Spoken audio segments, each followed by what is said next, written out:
अस्सलाम वालेकुम and welcome to game set match. मैं हूं सवेरा पाशा और मैं हूं सुहेब अलवी। और आज की अगर गर्मा गर्म खबर की बात करें, हेडलाइंस की बात करें, so what's up in sports. बिल्कुल जी, जब हम बात करते हैं कि आज की क्या क्या गर्मा गर्म खबरें हैं, तो चेयरमैन और सीईओ पीसीबी की आज हुई कराची में प्रेस कॉन्फ्रेंस और रमीज राजा ने कहा कि बीओजी की जो भी मीटिंग हुई उसमें फैंस के लिए बात की गई कि फैंस को स्टेडियम में किस तरह लाया जाए। ये भी बात हुई कि बहुत सारे सिक्योरिटी चेक पॉइंट्स हैं जिसकी वजह से फैंस को, शायकीन्स को बहुत मसला होता है। चेयरमैन का कहना था कि मैथ्यू हेडन की रिपोर्ट बहुत अच्छी थी। उन्होंने सिर्फ इस बात पे एक रिजर्वेशन जाहिर की कि फील्डिंग हमारी और बेहतर हो सकती है, सो फील्डिंग को बेहतर करने की ज़रूरत है। साथ साथ चेयरमैन का ये भी कहना था कि कोचेस के लिए, जब कोचेस से एक लंबा कॉन्ट्रैक्ट कर लिया जाता है तो फिर मुश्किलात बढ़ जाती हैं, हम मुश्किल में भी पड़ सकते हैं। तो स्पेशल कोचेस और कंडीशनल कोचेस के ऊपर ज़्यादा फोकस किया जाएगा और कोचेस इस तरह रखे जाएंगे। साथ ही साथ जब मैं सीईओ फैसल हसनैन साहब की बात करती हूँ तो सीईओ फैसल हसनैन का ये कहना था कि आप लोगों की तरह मैं भी कौमी टीम की कारकर्दगी पे जश्न मनाता हूँ, मगर साथ ही साथ उन्होंने ये भी कहा कि पाकिस्तान का इमेज दुनिया में अच्छा नहीं और दुनिया में इस इमेज को अच्छा करना पड़ेगा। उन्होंने ये कहा कि मैं जब आईसीसी की मीटिंग्स में बैठता हूँ तो मैंने ये चीज़ बहुत ज़्यादा ऑब्जर्व की है और इस इमेज को हम सब ने मिलकर बेहतर बनाना है। जब ऑस्ट्रेलिया और इंग्लैंड की बात करते हैं तो उनका भी यही कहना है कि पाकिस्तान में बहुत से मसाइल हैं, सो इन मसाइल को सॉल्व करना पड़ेगा। पाकिस्तान के बल्लेबाजों की बात करें तो बल्लेबाजों की कामयाबी तो हमें दिख ही रही है। जहां से वर्ल्ड टी20 का आगाज हुआ, कामयाबी पे कामयाबियां दिख रही हैं। बाबर आजम की मैं बात करूं तो बाबर आजम टी20 के नंबर 1 बल्लेबाज बन गए। पहली पोजीशन पे इंग्लैंड के डेविड मलान के साथ उन्होंने ये पोजीशन अब शेयर कर ली है। आईसीसी ने रैंकिंग जारी कर दी और मोहम्मद रिजवान टी20 के चौथे नंबर से तीसरे नंबर पर आ गए। दूसरी तरफ पाकिस्तान के premier fast bowler Shaheen Shah Afridi कहते हैं कि 2021 में कौमी टीम की कारकर्दगी और कौमी टीम के खिलाड़ियों की परफॉर्मेंस बहुत ही शानदार रही। शाहीन शाह आफरीदी ने हमारे नुमाइंदे कादिर ख्वाजा से भी बात की। आगे आते हुए प्रोग्राम में आपको वो भी हम दिखाएंगे। कायद-ए-आज़म ट्रॉफी का फाइनल 25 दिसंबर को कराची में केपी और नॉर्दर्न के दरमियान खेला जाएगा। इस फाइनल की एक खास बात यह होगी कि ये डे नाइट फाइनल होगा और पिंक बॉल के साथ इस फाइनल को खेला जाएगा। लाहौर कलंदर्स और इंग्लिश काउंटी क्लब यॉर्कशायर में जो मुआहिदा हो गया है उस मुआहिदे के हवाले से भी हमारी डिटेल डिस्कशन होनी है। इंग्लिश क्लब टीम ने जो है वो जनवरी में आना है और क्रिकेट खेलनी है पाकिस्तान में। सो हमारे साथ इस शो के आखिर में साथ जो है वो मशहूर पाकिस्तानी बॉलर भी मौजूद होंगे, आकिब जावेद जो कि लाहौर कलंदर्स के डायरेक्टर और हेड कोच भी हैं। सो उनसे भी इस हवाले से डिस्कशन करेंगे। पाकिस्तान और भारत तीसरी पोजीशन के लिए एशियन हॉकी चैंपियंस ट्रॉफी का मुकाबला चल रहा था, जो कि भारत ने 4-3 से अपने नाम किया और पाकिस्तान को शिकस्त दे दी और इस तरह एशियन चैंपियंस ट्रॉफी का जो सफ़र था उसका इख्तिताम हुआ पाकिस्तान के लिए। सो अब जब हम डिस्कस करते हैं, जब हम बात करते हैं, हेडलाइंस आप बता दिए और कहाँ कहाँ क्या क्या होने वाला है वो तो हम आपको बताएंगे, मगर आज हमारे साथ फिर से वीडियो लिंक पे मौजूद होंगे Shahid Khan Afridi, director sports of समा। सो लाला खुश आमदीद। अस्सलाम वालेकुम जी। अस्सलाम वालेकुम। वालेकुम सलाम। बिल्कुल लाला, जहां हम आपसे डिस्कशन शुरू कर रहे हैं उस डिस्कशन से पहले शाहीन शाह आफरीदी से कादिर ख्वाजा ने बात की। शाहीन शाह आफरीदी ने क्या कहा, एक रुकी से कप्तान बनने तक के सफ़र के बारे में क्या कहा, पहले उस पर नज़र डालते हैं और फिर डिस्कशन को आगे बढ़ाते हैं। बिस्मिल्लाहिर्रहमानिर्रहीम। आज हमारे साथ पाकिस्तान के बाहर नाज फास्ट बॉलर शाहीन शाह आफरीदी मौजूद हैं। शाहीन, बहुत शुक्रिया टाइम देने का। शाहीन, बहुत माशाल्लाह 2021 में आपने कामयाबियां समेटी हैं, वर्ल्ड कप में भी छाए रहे हैं, तो कैसा देख रहे हैं 2022 में आने वाला जो साल है उसमें कैसी परफॉर्मेंस देख रहे हैं? नहीं माशाल्लाह, देखिए पाकिस्तान टीम की परफॉर्मेंस काफ़ी अच्छी रही 2021 में और लड़कों की इंडिविजुअली भी अच्छी रही और पाकिस्तान टीम की रैंकिंग भी अच्छी रही और प्लेयर्स की रैंकिंग भी अच्छी आई है। तो जो टीम का माहौल है, जो टीम की इन्वायरमेंट है और जो टीम एक दूसरे को बैक कर रहे हैं लड़के, तो यही कोशिश है कि इंशाल्लाह इसको आगे कंटिन्यूस करें और पाकिस्तान टीम के लिए अच्छी परफॉर्मेंस करें। शाहीन, लाहौर कलंदर्स में आपको कप्तानी का मौका मिला है और अब लाहौर कलंदर टाइटल तो नहीं जीता, लेकिन पुरुमीद है कि शाहीन शाह आफरीदी जो है वो अंडर कैप्टनसी बाबर आजम खेलते रहे और उसी तरह की कैप्टनसी भी अप्लाई करेंगे। तो क्या गोल्स हैं PSL 7 के हवाले से? मेरी यही कोशिश है, जब मैं प्लेयर भी था लाहौर कलंदर में, मेरी यही कोशिश थी कि टीम के लिए एफ़र्ट करूं और टीम का माहौल अच्छा रहे और परफॉर्मेंसेस अच्छी रहे।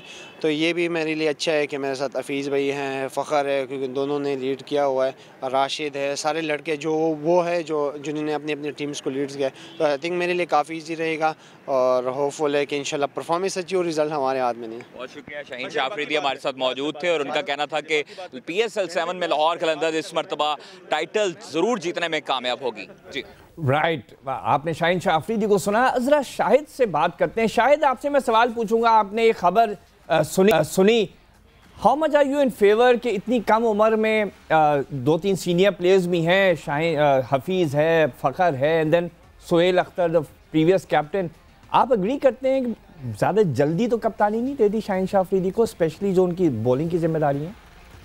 देखें, अब मेरे ख्याल में काफ़ी सारी चीज़ें चेंज हुई हैं। अब ये नहीं होता कि किसी सीनियर के होते हुए किसी जूनियर को कप्तान बना दिया तो टीम ने रिवॉर्ड कर दिया और एक ग्रुप बन गया और ये वो। अब ये चीज़ें कम सुनने में आती है, इसलिए कि दूसरे मुल्कों में भी ये एग्जाम्पल सेट होती रही हैं।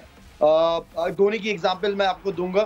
बड़े बड़े प्लेयर, सचिन खेला, गंगोली खेले, वो सारे उसके अंडर में खेले हैं और धोनी ने ज़बरदस्त तरीके से, देखिए लीडर क्या होता है, लीडर यही होता है कि एक लीडर शो रन करता है और हर प्लेयर को उसके हिसाब से एडजस्ट करता है। यही लीडरशिप की क्वालिटी है, सबको बराबर के हर प्लेयर को उसका राइट जो होता है वो उसको देता है। तो लीडर लीड करना किसी चीज़ को, ये बहुत बड़ी रिस्पॉन्सिबिलिटी है, इसके अंदर हर चीज़ आती है, ऑन द फील्ड और ऑफ द फील्ड। ये बहुत बड़ी जिम्मेदारी है शाहीन के लिए और एक अपॉर्चुनिटी मिली है उसको। खैर, अगर आप मुझसे पूछे तो मुझसे जो बात हुई थी तो मैंने कहा था 1-2 साल रुक जाओ, आप अपनी इस बॉलिंग पे ही फोकस करो, थोड़ा सा और खेलो। लेकिन वो भी अफरीदी है, उसने भी नहीं सुननी थी तो उसने भी नहीं सुननी थी, उसका डिसीजन है। अच्छी बात है, एक प्लेयर को अपने डिसीजन लेने चाहिए एज अ कॉन्फिडेंट, उसको जो अपॉर्चुनिटी मिलती है उसको अवेल करना चाहिए। और लर्निंग प्रोसेस है, हर एक बंदे की ख्वाहिश, हर प्लेयर की ख्वाहिश होती है कि प्लेयर को आगे तरक्की की तरफ जाए, कामयाबी की तरफ जाए। हर इंसान का एक ना एक वो ख्वाहिश होती है कि पाकिस्तान टीम को या अपनी फ्रेंचाइज को लीड करने का। बट लाला, जिस तरह की परफॉर्मेंस शाहीन शाह की रही है अभी रिसेंट पास में, Shaheen has been performing really well over the period of time, Shaheen की परफॉर्मेंसेज हमें दिखी हैं। आपको लगता है कि शायद शाहीन का जो चार्म है as captain eventually Lahore Qalandars को PSL में जीत दिला दे?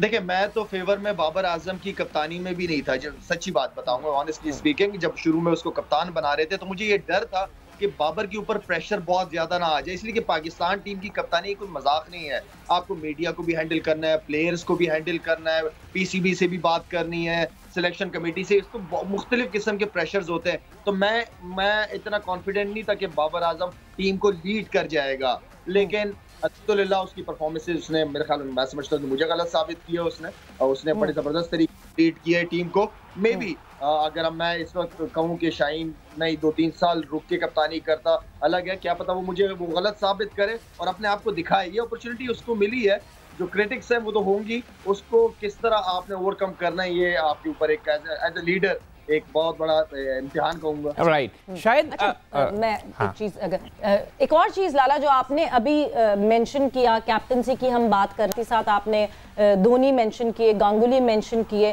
सो थोड़ा सा मैं ज़रा उस तरफ भी नज़र डालना चाहती हूँ। When we talk about captaincy, अभी रिसेंटली विराट कोहली की कैप्टनसी पे जो है वो बहुत बड़ा एक सिनेरियो बन गया। विराट कोहली ने T20 की कैप्टनसी छोड़ी तो उनको ODI की कैप्टनसी से निकाल दिया गया, और वो भी एक प्रॉपर प्रेस कॉन्फ्रेंस करके नहीं, एक प्रेस रिलीज निकाली गई और उसमें नीचे एक स्टेटमेंट लिख दिया गया कि आज से कैप्टनसी जो है वो रोहित शर्मा करेंगे। पहले सौरव गांगुली ने कहा कि हमने वार्न किया था कोहली को कि नहीं जी, T20 की कप्तानी छोड़ोगे तो दूसरे फॉर्मेट की भी कप्तानी जाएगी, बट फिर विराट कोहली प्रेस कॉन्फ्रेंस करते हैं और वो कहते हैं मुझसे ऐसी कोई बात नहीं हुई थी, गांगुली वाज वेरी हैप्पी कि मैं T20 छोड़ के मैं फोकस कर रहा हूँ लॉन्गर फॉर्मेट पे। तो ये जो एक मसला चल रहा है, द स्टेचर, जो विराट कोहली का स्टेचर है एज अ प्लेयर, आपको लगता है कि BCCI ने सही तरीके से हैंडल किया? वो देखिए, इसको और भी बेहतर तरीके से हैंडल किया जा सकता है। मैं हमेशा समझता हूँ कि क्रिकेट बोर्ड के जो रोल हैं वो बहुत ज़्यादा इंपॉर्टेंट होते हैं, हमेशा बाप का रोल अदा करता है, और प्लेयर्स के साथ जो भी बोर्ड का, सिलेक्शन कमेटी का जो भी फ्यूचर प्लान्स होते हैं वो उस प्लेयर के साथ कम्युनिकेट किया जाता है कि भाई हमारे ये प्लान्स हैं, आपके क्या प्लान है, हम ये करना चाह रहे हैं, हमें इसमें बेहतरी एज अ बोर्ड हमें इसमें बेहतरी नजर आती है। तो अगर बैठ के सामने करेंगे, अगर मीडिया के जरिए करेंगे तो फिर तो इश्यूज आएंगे, सामने फेस टू फेस बैठ के बात किए जाए तो मेरे ख्याल में मसलों का हल निकल सकता है। अगर हमने मसलों को बड़ा करके दिखाना है या मसले बनाने हैं तो फिर तो चीजें सॉल्व नहीं होती। तो बेहतर ये communication gap between players and PCB या कोई बोर्ड, वो सबसे इंपॉर्टेंट चीज है। राइट, शायद you made a very good point picking up from Savera's question कि बोर्ड और कप्तान में बहुत अच्छी बात। यही मेरे ख्याल में जो अब रमीज़ राजा जब से चेयरमैन बने, he is been very vocal, वो बड़े कम्युनिकेट करते हैं, जो चीज़ होती है अप फ्रंट कह देते हैं। अब ये बताएं कि आज एक जो बोर्ड ऑफ गवर्नर्स के बाद जो उन्होंने प्रेस कॉन्फ्रेंस की, साथ में चीफ एग्जीक्यूटिव भी बैठे हुए थे, मैं आपसे ज़रा एक पर्सनल सवाल पूछना चाहूँगा। वो जो नए CEO आए फैसल हसनैन, उन्होंने कहा पाकिस्तान की इमेज बहुत ख़राब है all over the world, specially ICC की मीटिंग्स में बैठते हैं तो बड़ा प्लेयर्स और बोर्ड ऑफिशियल्स जो हैं दूसरी कंट्रीज़ के, वो कहते हैं कि बड़े मसले मसाइल हैं पाकिस्तान में आना। मैं सिर्फ आपसे पूछना चाहूँगा, आप 25 साल से सारी दुनिया में जाके खेल रहे हैं, डिफरेंट ग्राउंड्स पे एसोसिएशन से मिल रहे हैं, सिक्योरिटी के अलावा क्या मसाइल है? बांग्लादेश, इंडिया, ये सब वही है? देखें, जितने भी मैंने बाहर मुल्क के जितने भी बोर्ड के चेयरमैन हैं ना, मैंने कभी उनको नहीं देखा कि उन्होंने सिलेक्शन के अंदर कोई ना कोई चीजें कर रहे हो कि ये सिलेक्शन सही नहीं हुई या अपनी इन्वॉल्वमेंट कभी नहीं। मैंने बड़े कम लोगों को, इवन के बहुत सारे प्लेयर्स बाहर के हैं, वो तो अपने चेयरमैन को जानते भी नहीं होंगे, सिर्फ ये जानते होंगे कि यार ये चेयरमैन है। असल जो होती है वो सिलेक्शन कमेटी, डायरेक्टर होते हैं, डायरेक्टर स्पोर्ट्स होते हैं, उनकी कम्युनिकेशन बहुत ज्यादा होती है। जो चेयरमैन का काम है वो ये काम है कि दूसरे क्रिकेट बोर्ड के चेयरमैन के साथ उसके इतने अच्छे कॉन्टैक्ट्स, इतनी अच्छी दोस्ती होनी चाहिए कि वो मुश्किल वक्त में एक दूसरे को सपोर्ट करने वाले हों। तो वो चीज़ मेरे ख्याल में सबसे ज़्यादा इंपॉर्टेंट है। Relationship with other cricket boards, ये इंपॉर्टेंट है और ये रमीज़ भाई को इस चीज़ को सामने रखना भी चाहिए कि पास्ट में वो मेरे ख्याल में जो CEO ने बात की वो बिल्कुल ठीक बात की है। रिप्रेजेंट हमारी तरफ से कौन कर रहा है, पास्ट में किसने किया है, कोई इतना अच्छा इमेज। अब हम ये समझते हैं कि सिक्योरिटी के हवाले से पाकिस्तान बहुत ज़बरदस्त है, सारा कुछ है, ये वो सारा कुछ जो है हमारे चेयरमैन को दूसरे बोर्ड के चेयरमैन के साथ बात करनी चाहिए। जो बात मैं बार बार करता हूँ कम्युनिकेशन, तो कम्युनिकेशन इसी को ही कहते हैं। बिल्कुल, और कम्युनिकेशन बहुत डायरेक्ट हो जानी चाहिए। और फिर कहते हैं ना, बैकडोर, आपकी बैकडोर फ्रेंडशिप्स होनी चाहिए। अगर आप दूसरे बोर्ड्स में फ्रेंडशिप वो रखेंगे तो आपको ज़रा आसानी हो जाती है। बट लाला, एक और बात हुई जो कि चेयरमैन PCB रमीज़ राजा ने कहा, कोचेस का जब उनसे सवाल किया गया तो कोचेस पे उन्होंने कहा कि हमें लॉन्ग टर्म कोचेस की ज़रूरत नहीं है, बड़े मसाइल हो जाते हैं जब लॉन्ग टर्म कोचेस होते हैं। सो शॉर्ट टर्म कोचेस के ऊपर हम फोकस करेंगे। लेट्स से हम श्रीलंका खेलने जा रहे हैं तो हम श्रीलंकन फोकस्ड कोई कोच हायर कर लेंगे जो कि उन कंडीशंस में हेल्प कर सके। Do you think this will help team Pakistan? Short term coaching मुझे तो नहीं समझ आई ये चीज़ कि आप 6 महीने का कॉन्ट्रैक्ट देंगे या 2 टूर देंगे, 3 टूर देंगे, वो बंदा क्या रिजल्ट देगा आपको? 2-3 महीने में क्या रिजल्ट दे सकता है? उसको भी थोड़ा सा टाइम चाहिए होता है एडजस्ट करने का, और खास तौर पे हमारे कल्चर को समझने के लिए अगर कोई बाहर से आता है तो उसको टाइम लगता है समझने में टाइम लगता है उसको। तो वेल, लेट्स सी कि रमीज़ भाई क्या सोच के ये डिसीजन ले रहे हैं, लेकिन मेरे ख्याल में जिसको भी जिम्मेदारी दी जाती है 1 साल 1.5 साल का टाइम टेन्योर होना चाहिए। राइट, अच्छा, शायद एक दो और बातें। एक, रमीज़ ने आज इनिशिएटिव अनाउंस किया पाथवेज क्रिकेट फाउंडेशन, और साथ में ये भी बोला कि हम अंडर 11, अंडर 13, अंडर 16 ये सारे क्रिकेटर्स में से 100 क्रिकेटर ऐसे निकालेंगे और फिर उनको स्टाइपेंड देंगे और उनसे कहेंगे आप 2 साल खेलें, 1 साल खेलें, स्कॉलरशिप्स दे के पढ़ाएंगे भी।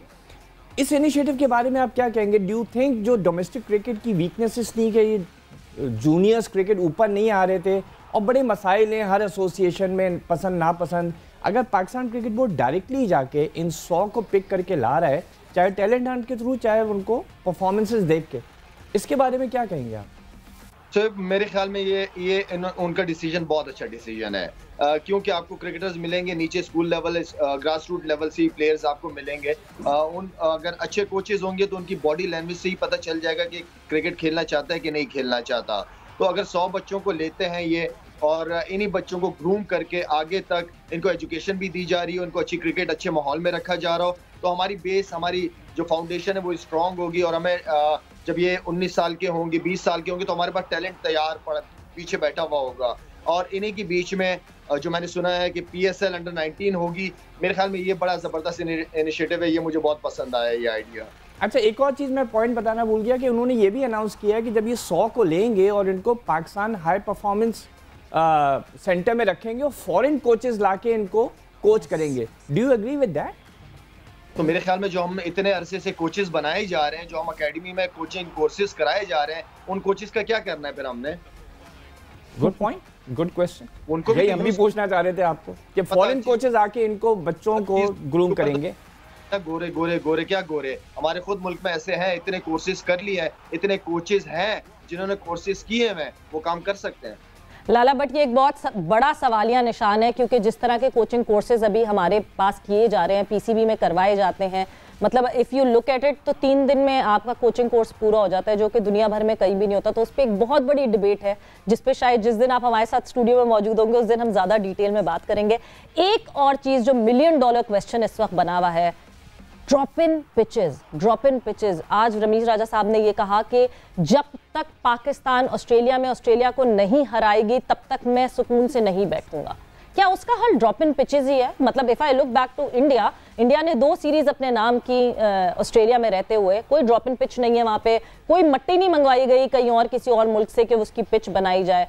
आपका अगर डोमेस्टिक सिस्टम, आपका सेटअप इतना स्ट्रांग होगा और लड़के को कंप्लीट स्क्रूटनी होगी, पूरा फर्स्ट क्लास सीजन वो खेला हुआ होगा, तो तब तो परफॉर्मेंस दिखेगी। बट हमारे यहाँ तो लड़का यूं ही आ जाता है बगैर फर्स्ट क्लास खेले हुए, 1 मैच 2 मैच खेले हुए। आपको लगता है ड्रॉप इन पिचेस का जितना हवा अभी क्रिएट हुआ है जरूरी है वो?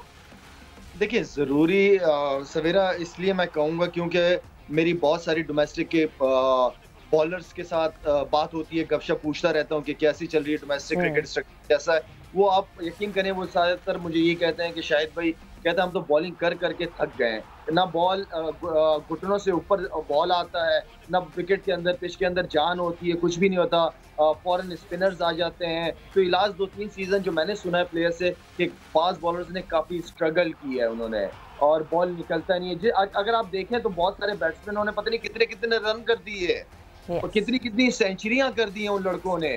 तो मेरा मतलब है कि अगर अच्छी पिचेस आएंगी, बाउंसी ट्रैक्स आएंगे, पहले तो ये होना चाहिए था क्या हम नहीं बना सकते इस तरह की पिचेस? अगर नहीं बना सकते, अगर हमने हार मानी है तो ठीक है, बाहर से पिचेस मंगवा के करें।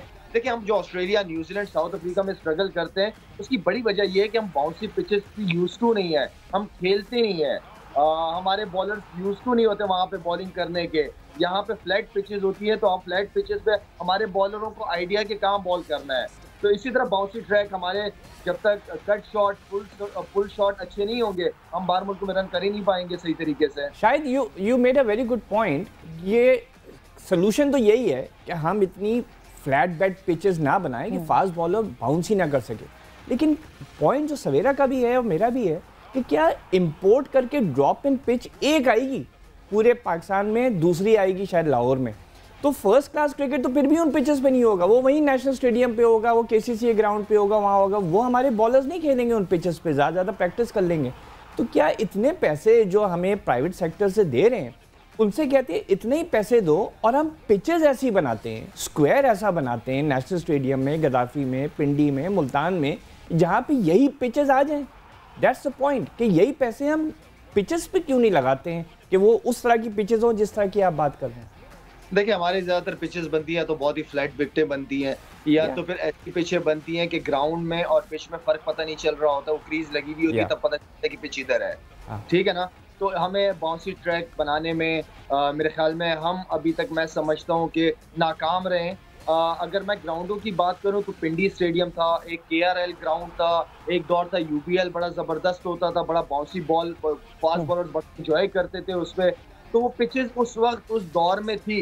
डिपेंड करता है कि आप उसको कितना मेंटेन, तो मेंटेनेंस, देखिए मेंटेनेंस असल चीज बनाना कोई आसान बात नहीं है, मतलब चीज बन जाती है, लेकिन असल चीज है उसको मेंटेन करके लेके चलना। तो मेरे ख्याल में लेट्स सी, देखिए अभी ये डिसीजन हुआ है और हमें इसका, जाहिर बात है रमीज भाई आए एज अ चेयरमैन, तो उन्होंने कुछ फैसले किए हैं और इस वक्त मैं चाहूँगा कि हम एज ए नेशन, क्योंकि सवेरा की भी है, शोएब आपकी भी क्रिकेट टीम है, हमारी भी है, हम इसको सपोर्ट करते हैं और कोशिश करते हैं कि इसके अच्छे रिजल्ट सामने आए।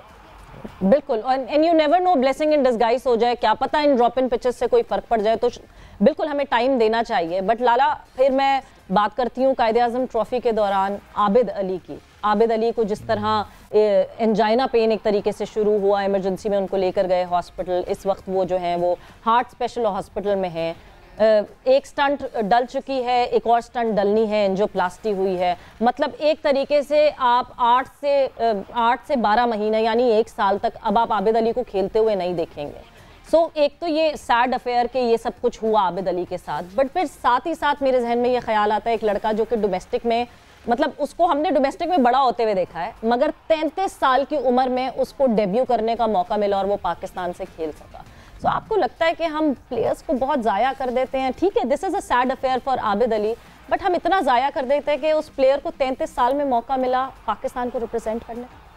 देखिए, अल्लाह ताला आबिद अली को सेहत दे, उसको अल्लाह ताला लंबी जिंदगी दे। हमारे मुल्क का सासा है और माशाल्लाह he is in such a good form.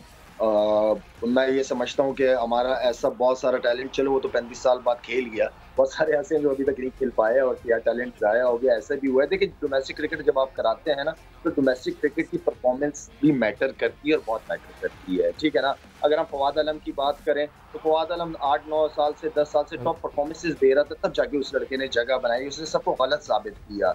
तो डोमेस्टिक क्रिकेट होती इसलिए है कि उसकी परफॉर्मेंस के ऊपर अब पाकिस्तान टीम खेलते हो।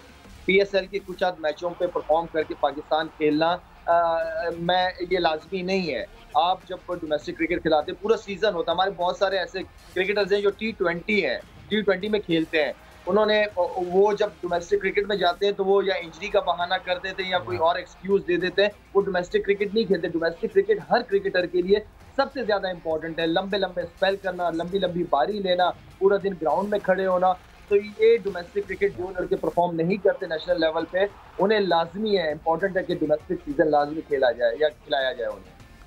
अच्छा, शायद यू मेंशन अंडर 19 PSL का, हम लोग भी आपस में डिस्कस कर रहे थे कि under 19 you know that is the time कि आप चाहते हैं कि क्रिकेटर्स जो है ना ज़रा सा मैच्योर हों, उनका डिफेंस बहुत स्ट्रांग हो, ज़रा सी मैच्योरिटी आए। अंडर 19 के लिए तो 3 महीने पहले वो तैयारियां भी करेंगे, वो हिट्स मारेंगे, वो चाहेंगे पावर हिटर्स हो जाएं। तो एक इसमें ज़रा से ये डेंजर नहीं है कि अगर आप अंडर 19 में PSL प्रमोट करेंगे तो आपके जो टीनेजर्स हैं वो फिर 5-day टेस्ट वाला मेंटालिटी लेके ग्रो अप नहीं होंगे, they will be more interested in hitting. फिर वही प्रॉब्लम होगी, जब वो टेस्ट मैच में आएंगे तो हमारे पास टैलेंट नहीं होगा। ये बहुत अच्छी बात की है आपने। देखें, actually Savera brought it up, I have to credit her for it. जी, अच्छा चले, दोनों को शाबाश। देखिए, एटलीस्ट चले बच्चों को ना कहीं एक अपॉर्चुनिटी देने। अगर हम चीजें निकालना शुरू करेंगे तो हर चीज में चीजें निकालना शुरू हो जाएंगी। तो अच्छी बात ये कि अंडर 19 का ये लिया जा रहा है, उसमें से आपको अंडर 19 में से आपको अच्छा खासा कुछ, अगर हमें 10-12 लड़के भी उनमें, अगर 70-80 लड़के खेलते हैं, 10-12 लड़के भी अगर हमें मिलते हैं उसमें से, तो जबरदस्त है। उन्हीं बच्चों को ग्रूम किया जाता है, एकेडमी लेके आते हैं, फिर आप उनको डोमेस्टिक स्ट्रक्चर में भिजवाते हैं कि जाओ कि डोमेस्टिक क्रिकेट खेलो, 4 डे भी खेलो, 1 डे भी खेलो, T20 भी खेलो। तो बच्चे को इसी तरह ही ग्रूम किया जाता है। इसी तरह बात यह कि अच्छी बात यह कि PCB अपॉर्चुनिटी दे रहा है उन बच्चों को। सबसे ज्यादा जरूरी यही है कि प्लेटफॉर्म मिले इन लड़कों को और ये जो है एक्सपीरियंस गेन कर सकें। तो ठीक है, शॉर्टर फॉर्मेट ही सही, बट ये कि लॉन्गर फॉर्मेट भी साथ साथ रहना चाहिए। But thanks a lot Lala for joining इन, आपका बहुत दिया। और बहुत मज़े की हमारी डिस्कशन रही शाहिद आफरीदी से। बहुत सारे टॉपिक्स पे हमारी डिस्कशन हुई। बोर्ड ऑफ गवर्नर्स की मीटिंग के मिनट्स जो आए थे उसके हवाले से हमने बात की, आबिद अली के हवाले से हमने बात की, Virat Kohli and BCCI issue के हवाले से भी हमारी डिस्कशन हुई। बट इस वक्त हुआ है ब्रेक का, और जब ब्रेक से वापस आएंगे तो थोड़ी सी नजर डालेंगे लाहौर कलंदर्स और यॉर्कशायर का जो कॉन्ट्रैक्ट हुआ है उसके हवाले से, आफ्टर दिस ब्रेक।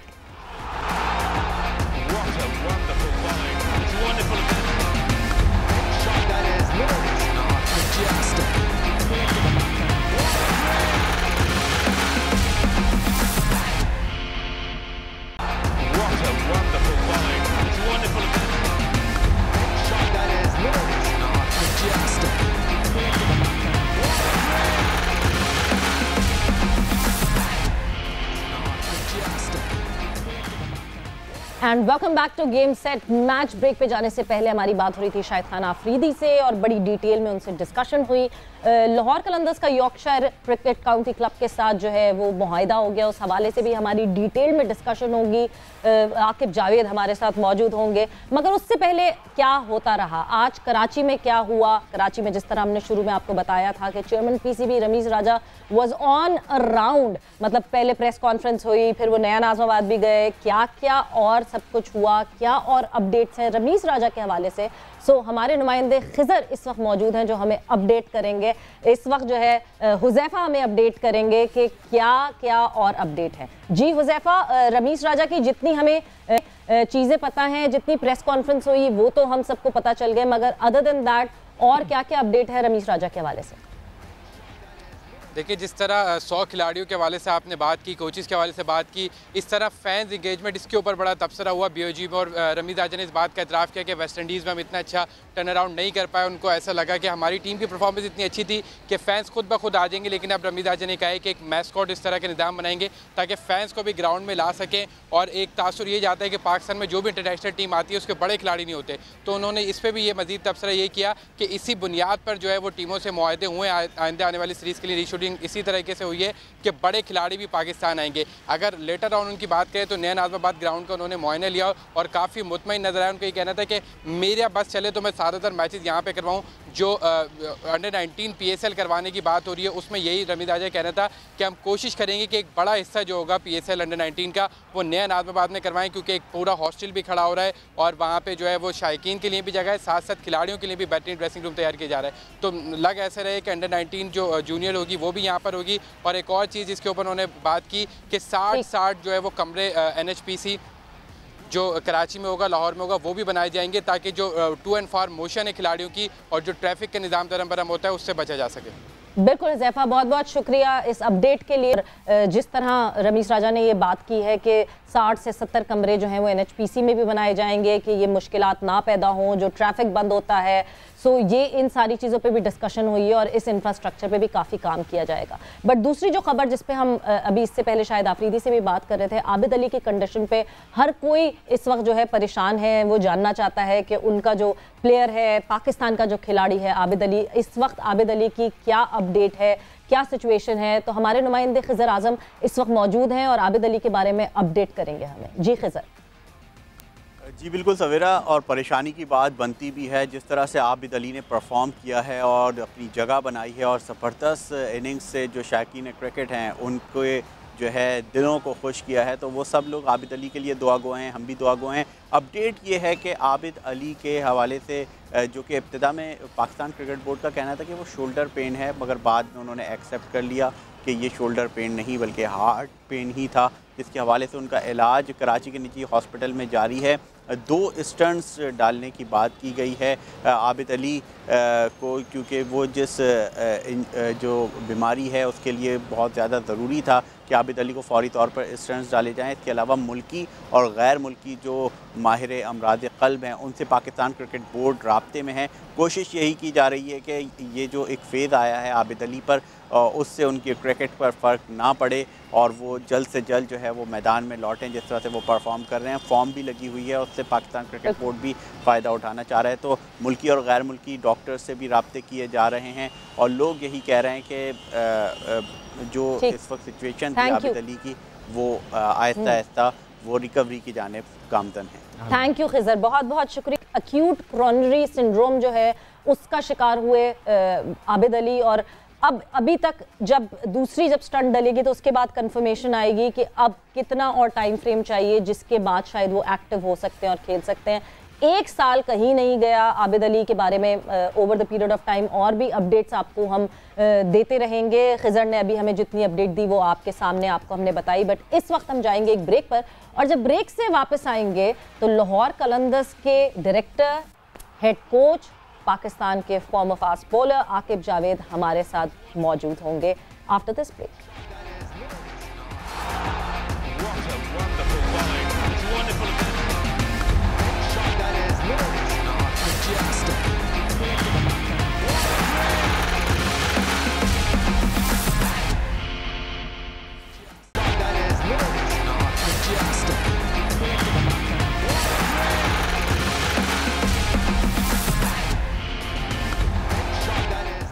एक दफ़ा फिर से आपको खुशामदीद कहते हैं गेम सेट मैच में। और डिस्कशन अब हमारी ज़रा फोकस होगा लाहौर कलंदर्स वर्सेस यॉर्कशायर का जो हुआ मुआहिदा उसके हवाले से। और हमारे साथ इस वक्त मौजूद हैं former fast bowler, director and head coach of Lahore Qalandars Aqib Javed. Aqib, welcome to the show. जी, कैसी हैं आप? मैं बिल्कुल खैरियत से। सबसे पहले तो कांग्रेचुलेशंस, ये जो यॉर्कशायर क्रिकेट काउंटी क्लब से मुआहिदा हुआ है लाहौर कलंदर्स का, उसके लिए आपको बहुत बहुत मुबारक हो। बट उससे बड़ी खबर एक और है शाहीन शाह अफरीदी की, जो सोहेब आपसे पूछना चाहेंगे। अस्सलाम वालेकुम साकिब, सोहेब अलवी हियर। एक तो ये है कि it's a brave decision, very bold decision, और आप तो मशहूर हैं बोल्ड और ब्रेव डिसीजंस लेने के लिए। शाहीन शाह अफरीदी को कप्तान बनाया, वेरी यंग एज। देखें, आप लोगों का जो कल्चर माशाल्लाह से है, उसमें वो इश्यूज तो नहीं होंगे जो पाकिस्तान टीम में आपने देखे होंगे जब कोई यंग कैप्टन बनता है, सीनियर्स खेल रहे होते हैं इश्यूज।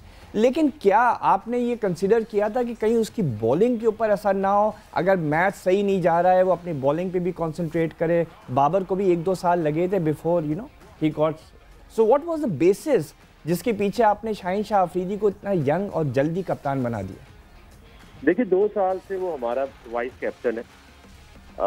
तो जब हमने सुहेल अख्तर को कप्तान बनाया था तो उसकी भी हमारे पास एक लॉजिक थी कि उसको हमने पहली दफ़ा अबू धाबी इंटरनेशनल टूर्नामेंट में बनाया तो हम ट्रॉफी जीते।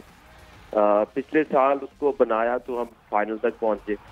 और पिछले साल जो अभी कोविड के बाद जो हुई मैचेस, उसमें भी हम पहले 6 में से 5 मैच जीते और बाद में थोड़ा कम्बिनेशन चेंज हुआ, नए प्लेयर्स आए तो थोड़ी परफॉर्मेंस हमारी ख़राब हो गई।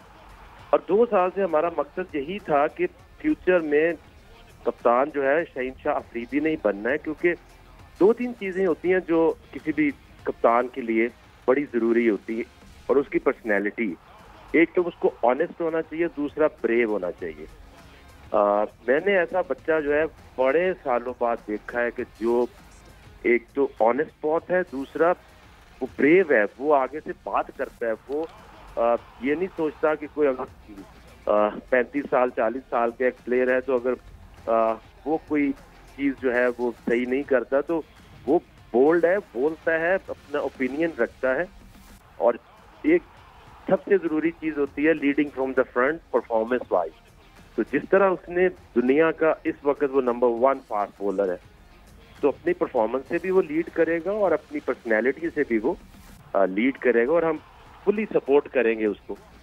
Good, definitely, fingers crossed. क्या पता शाहीन शाह अफरीदी की जबरदस्त फॉर्म जो है वो रिफ्लेक्ट करे लाहौर कलंदर्स पे और लाहौर कलंदर्स इस दफा PSL जीतने में कामयाब हो जाए। बट आकिब, जहां मैं यॉर्कशायर क्रिकेट क्लब की आपसे बात कर रही हूँ, जो मुआहिदा हुआ, क्या ये मुआहिदा पहले से चल रहा था या फिर ये आफ्टर इफेक्ट है उस चीज़ का जो अभी यॉर्कशायर क्रिकेट क्लब के साथ हो रही थी? रेसिज्म का इल्ज़ाम लगा उनके ऊपर, एक बहुत बड़ा एक उनका सिलसिला शुरू हो गया था।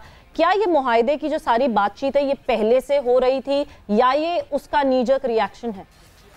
देखिए, हमारी हमेशा से एक सोच है कि हमने इस ब्रांड को इंटरनेशनल लेवल तक लेके जाना है, और अपने जो पाकिस्तानी बच्चे हैं उनको हमने मैक्सिमम अपॉर्चुनिटीज देनी। जिस तरह क्रिकेट ऑस्ट्रेलिया से हमने किया, सिडनी थंडर में लोग गए, फिर अभी मेलबर्न स्टार्स में हमारे बच्चे जा रहे हैं। साउथ अफ्रीका से हमारी बात चल रही थी, लेकिन ये कोविड ने हमें भी बड़ा पीछे छोड़ा क्योंकि सारी जो एक्टिविटी हो नहीं सकती थी। इंग्लैंड से काफ़ी 2 साल से हमारा चल रहा था कि हम जैसे हालात बेहतर होंगे तो किसी काउंटी के साथ हम मुआहिदा करेंगे। लेकिन ये अभी सही कह रही है, जो यॉर्कशायर में जो चीज़ें चली रेसिज्म को लेके, तो वो काफ़ी उनका मोरल डाउन था और सोसाइटी भी परेशान थे, सोसाइटी भी। तो उन्होंने फिर हमें अप्रोच किया कि लाहौर कलंदर्स के साथ हम मिल के इन चीज़ों को बेहतर करते हैं। और ये इतनी बड़ी अपॉर्चुनिटी है कि आपकी सोच है। एक तो देखिए, वो टीम लेके आ रहे हैं, वही इंग्लैंड के चीफ एग्जीक्यूटिव को रिजाइन करना पड़ गया जब टीम नहीं भेजी और न्यूजीलैंड की टीम नहीं आई। तो यॉर्कशायर इतनी जल्दी उन हमारी इन्विटेशन पे उनका लाहौर में आके खेलना, ये बहुत बड़ी बात है। और सबसे बड़ी बात यह है कि यॉर्कशायर जो है वो सबसे पुरानी क्लब है और सबसे बड़ी काउंटी है, और उसमें 80 क्लब्स आते हैं जो कम्युनिटी के क्लब्स, उनकी क्रिकेट टीम्स हैं। तो जो जितने भी हमारे बच्चे हैं जो प्लेयर डेवलपमेंट से आगे हाई परफॉर्मेंसेज में ट्रेंड होते हैं, तो उनके लिए बहुत ज़्यादा अपॉर्चुनिटी है।